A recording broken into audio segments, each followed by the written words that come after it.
Hi everyone, welcome back to my channel. This is Josie's Point of View, where we focus on human interest stories throughout the Carolinas. If you're viewing for the first time, I'd like to say welcome, and if you're a returning viewer, by all means, thank you for deciding to join us again. Our story today comes from Charlotte, North Carolina. Take a look at the headline. And it reads, Senior Living Center shuts down, director and 4 employees arrested on drug charges. I'll provide you with a summary here, and I'll place a link to a few of the full articles in the description box. Well, we have a very interesting story for you today. It's all about elder abuse, stolen narcotics, reported sexual aggression, gun charges, felon in charge, poor supervision, loss of privileges. It's just one hot mess. So sit back and let me tell you all about it. Well, last week, trending topic pertained to this location right here. It's the Charlotte Senior Living Center, assisted living community. It was reported that the Department of Health and Human Services had revoked the operating license of the facility on Wednesday, that's the previous Wednesday, citing evidence of neglect. It was also stated that the place was going to be shut down, so residents would have to be relocated as soon as possible. And immediately we knew it had to have been something serious, because for such drastic action to be taken by Department of Health and Human Services, it told us right up front that this agency probably had been cited previously and maybe on more than one occasion before such a step was taken, and we were right. So the next news release really helped to shed light on the problem. It was reported that director of the assisted living community, which is this woman right here, her name is Tammy Bullard. It was reporting that she and 4 others, to include her husband, were all arrested following an investigation that included the State Bureau of Investigation and the Charlotte Police Department. So that's Tammy in the middle, and her husband, Earl Bullard, is to the left in the white shirt, and that's another employee to the right. But Tammy and her husband, Earl Bullard, were both arrested. Both have been charged with felony possession of stolen firearm, misdemeanor possession of marijuana, and misdemeanor possession of marijuana paraphernalia. Tammy Bullard was additionally charged with felony possession of a firearm by a convicted felon. They said she's a convicted felon right here. And she had an outstanding warrant for 2 counts of obtaining a controlled substance by fraud and 2 counts of trafficking and opioid possession. Now, the person on the right, that's one of the employees, and there are 2 additional employees. The 3 employees have been charged with obstruction of justice.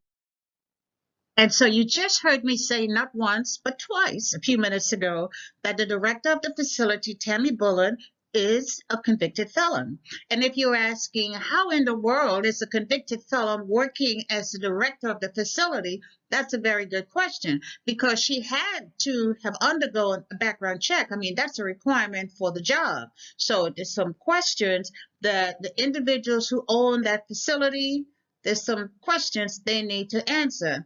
And it has all been disclosed that this is definitely not the first time that DHHS, Department of Health and Human Services, had to investigate this facility. But let's go back to Tammy Bullard for a second and talk about what sparked this investigation that resulted in this arrest.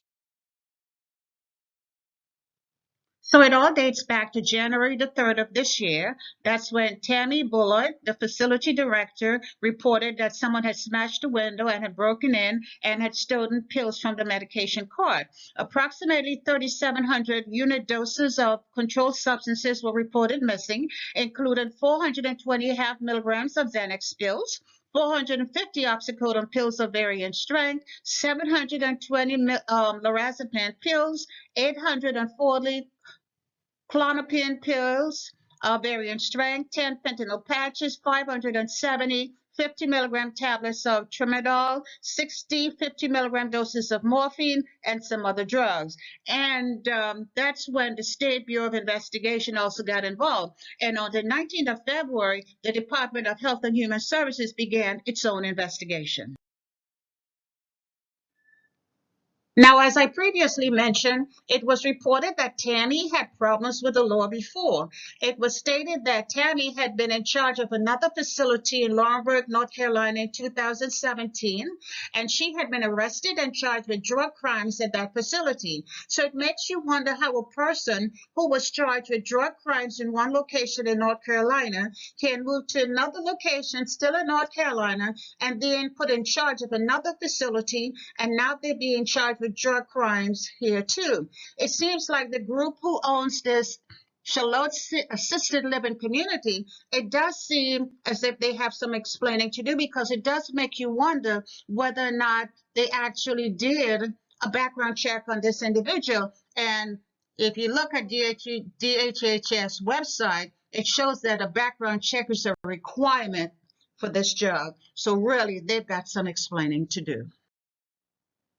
So let's go back for a second and look at the Charlotte Assisted Living Community and the relationship the organization had with Department of Health and Human Services.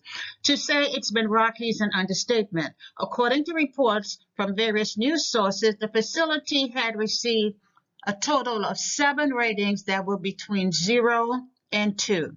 And the maximum you can get is 5, and you only get 1 rating at a time. So on 7 different occasions, this facility had received a rating between 0 and 2. And that's, to say it's pretty bad, it's really pretty sad for an organization that has to be accredited by the state to achieve such a low rating. They had numerous penalties, and it appears that they had been given numerous opportunities to self-improvement, but they either were unwilling to at this point, or maybe they just did not have the leadership in place to help them get over that hurdle.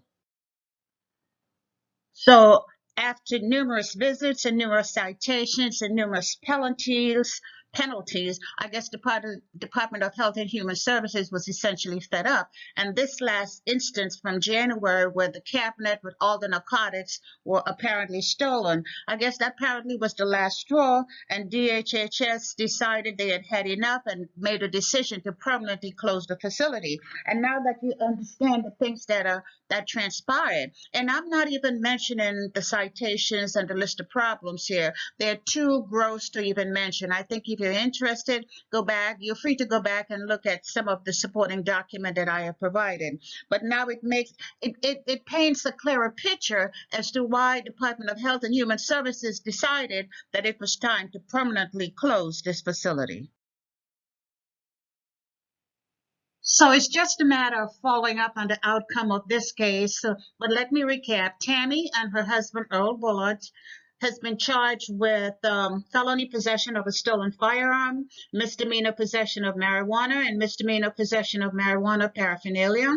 Tammy Bullard was additionally charged with felony possession of a firearm by a convicted felon, and she had an outstanding warrants for 2 counts of obtaining a controlled substance by fraud and 2 counts of trafficking and opioid possession. Now, she was given a $40,000 bond. It was stated that there probably will be additional arrests forthcoming, but the 3 employees have been charged with obstruction of justice. We're going to continue to follow the outcome of this case.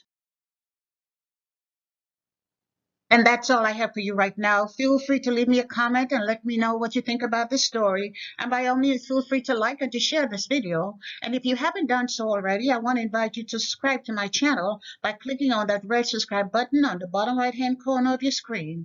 And if you click on this notification bell right here, you'll be the first to know whenever a new video is uploaded. I thank you for watching, and I'll talk to you soon. Bye.